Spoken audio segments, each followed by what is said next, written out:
Esta historia comienza una lluviosa tarde de otoño, en un oscuro despacho lleno de polvo. Nuestra heroína, Angelina McBustillo, estaba enfrascada revisando las pruebas de uno de sus últimos casos. Angelina era una detective especializada en los misterios más difíciles y complicados. De repente... ¡Toc, toc, toc! Angelina levantó la vista sorprendida. ¿Quién llamaría a esas horas? Menos mal que la encuentro. ¿Es usted Angelina McBustillo? Necesito su ayuda. Angelina miró de reojo al tipo, un sapo de grandes ojos saltones que estrujaba nervioso su sombrero empapado por la lluvia. Calma, calma. Pase y cuénteme qué sucede. El sapo cogió asiento y empezó a contar su historia. Me llamo Ceferino Pelobates. Hace unos días encontraron un fósil muy inquietante en la sierra de la Almenara. No sé si sabe usted que los fósiles son restos de seres vivos que se han petrificado. Sí, algo he oído. Continúe, señor Pelobates. Lo que seguramente no sabe es que en ese preciso lugar es donde viven mis antepasados desde tiempos inmemoriales.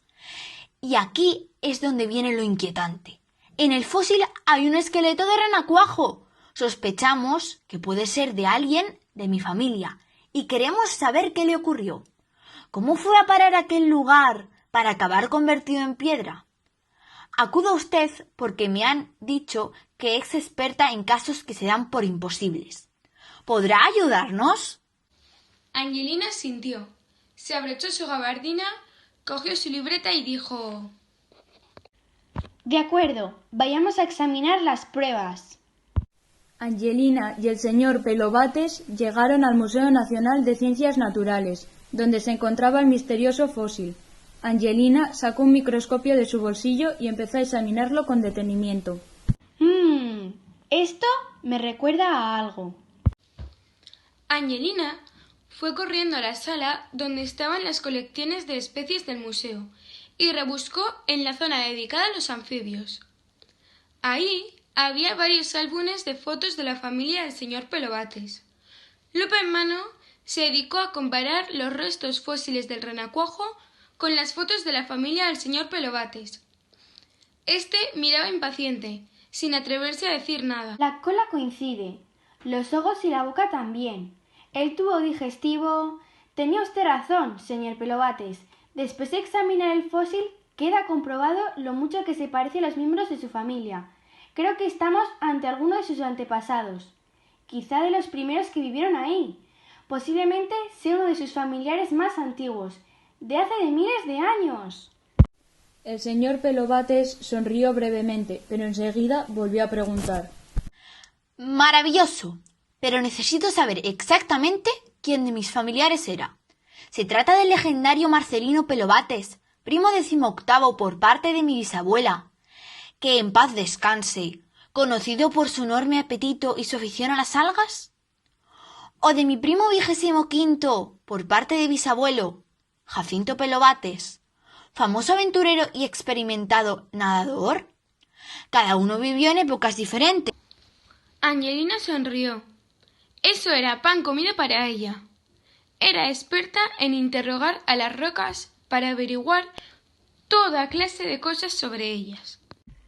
Vamos a ver qué nos dice la roca en la que se encontraron los restos fosilizados de su antepasado. Venga conmigo al laboratorio, señor Pelobates.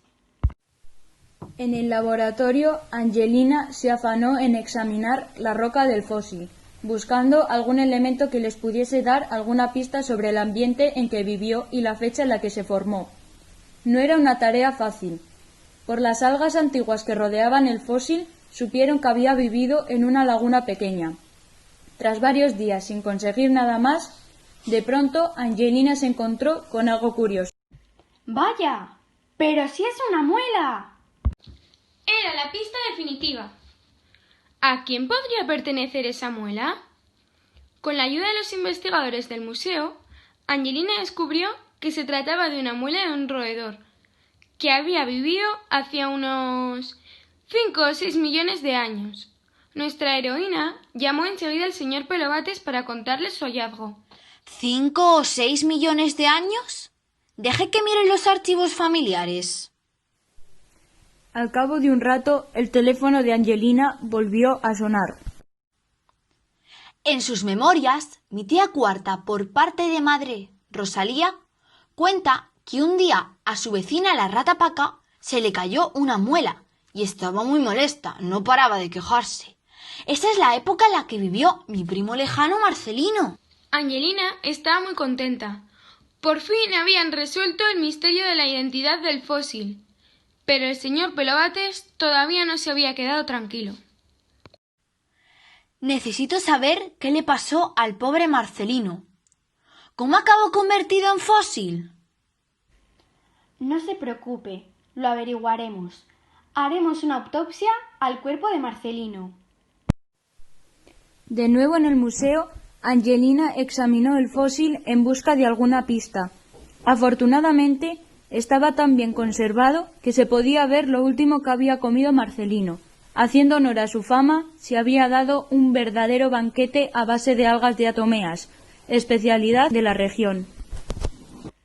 Marcelino estaba sano y bien comido.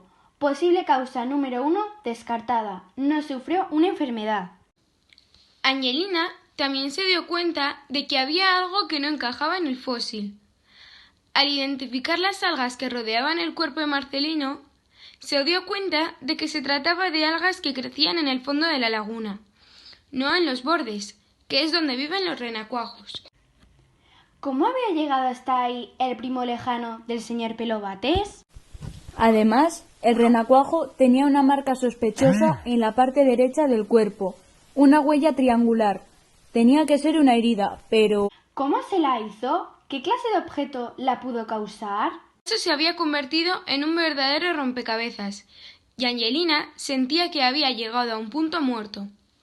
El señor Pelobates esperaba ansioso novedades sobre el caso, pero la detective no conseguía resolver el misterio. Preocupada, Angelina decidió airearse dando un paseo por el campo.